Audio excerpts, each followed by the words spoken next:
and I know a very little, but the bottom line is ufologists for a long, long time have been imagining that these satellites would be able to see these things traversing our atmosphere. Now, we have very reliable reports of things flitting through our atmosphere at tremendous rates of speed, up to 25,000 miles an hour, and we have a precious little proof.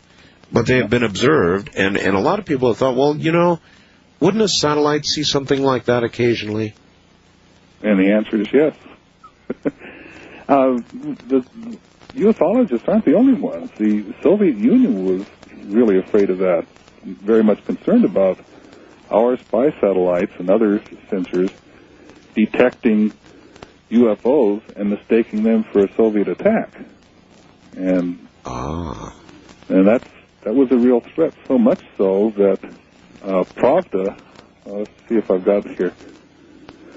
Pravda, on November 16th, 1979, was concerned about this, and this says, what would have happened if, through a coincidence of circumstances, the error, this is talking about where we went on to DEFCON 3 back in 1979, error had been complicated by certain atmospheric or magnetic phenomena, or the appearance of an unidentified flying object in the process of discovering error, and they went on to talk about that.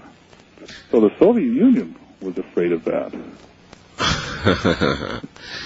Interesting. One, of course, is frequently presented with an explanation that certain photographs cannot be shown because it would reveal the capability of the satellites that took the photograph. In other words, otherwise they might release something like that, even to the public, except that the enemy, whoever that is today, would then know what we can do. Is that right? Yes, that's correct.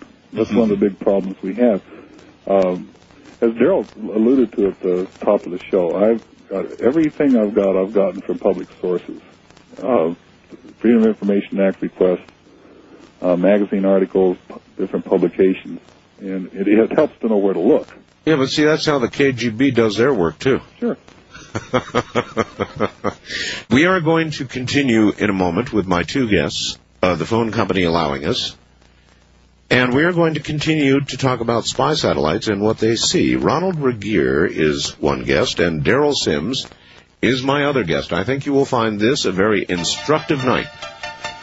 And before it's over, we'll give away all kinds of Department of Defense secrets, and my guests will be in jail. Just kidding. I guess I'd be too, wouldn't I? So we'll try and sort of walk the line. From the high desert, this is Coast to Coast AM. You're listening to Art Bell, Somewhere in Time. Tonight featuring a replay of Coast to Coast AM from May 1st, 1998. Once again, here I am. What an interesting night. I went to contact my guests, and I have two of them. Ronald Regier, who is an expert on satellites, spy satellites, helped design a lot of them, and Daryl Sims, who was CIA, Central Intelligence Agency. You will hear how the program develops. We were ostensibly here to talk about spy satellites and what they see regarding what are called fast walkers, things traversing our atmosphere at incredible speeds. We know they exist. They have been seen, they have been documented, but have they been seen by spy satellites? Well, that was the fairly interesting question that we were going to explore at 11 o'clock, but strangely, both of my guests' phones were dead. D-E-A-D, dead. They had assumed Russia's room temperature. You think somebody doesn't want this program to happen tonight? We just made one additional phone change during the last break, and we're going to try it again here in a moment.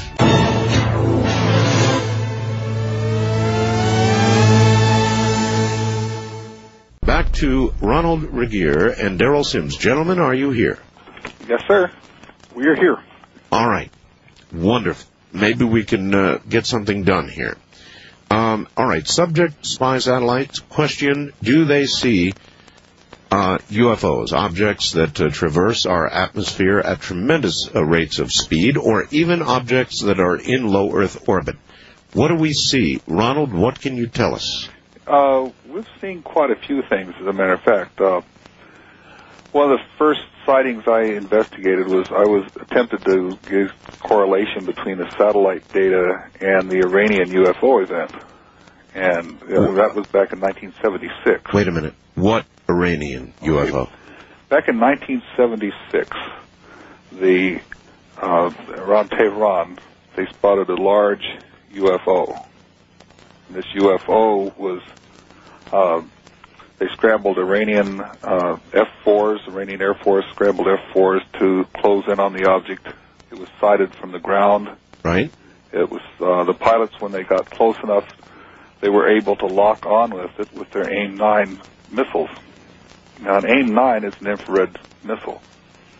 And so that triggered me to think, well, if that AIM-9 can detect it, then that's a low-intensity target. We could probably see it with our spy satellites. So I did some calculations, and sure enough, with that type of a signal, we could detect that. So then I started trying to find out just precisely what we had at the time that could see it. And so several Freedom of Information Act requests later, I got what is called an individual target event database, or an itty-bitty as we call it. An itty-bitty? An itty-bitty.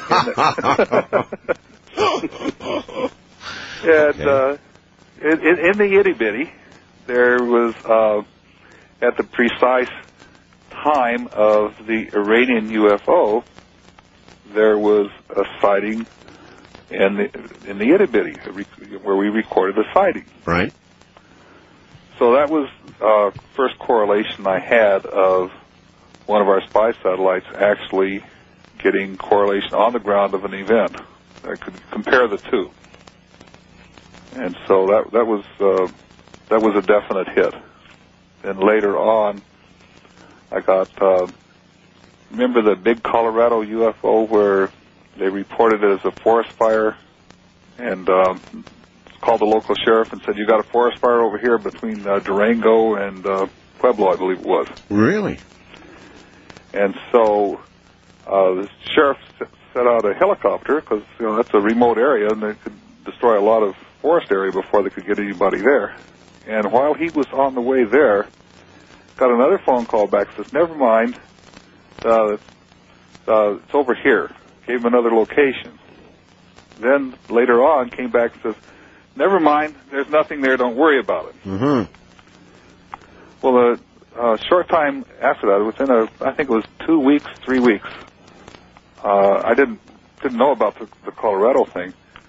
I got a message from one of our analysts that said, gee, here's something you might be interested in.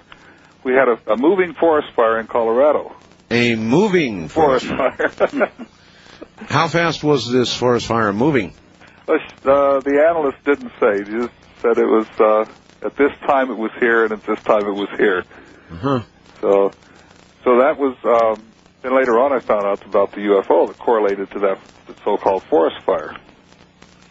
And I've got that one written up. It's in my book. It talks about that a little bit. What is your book? Oh, I've got a book called How to Build a $125 Million UFO Detector. How to...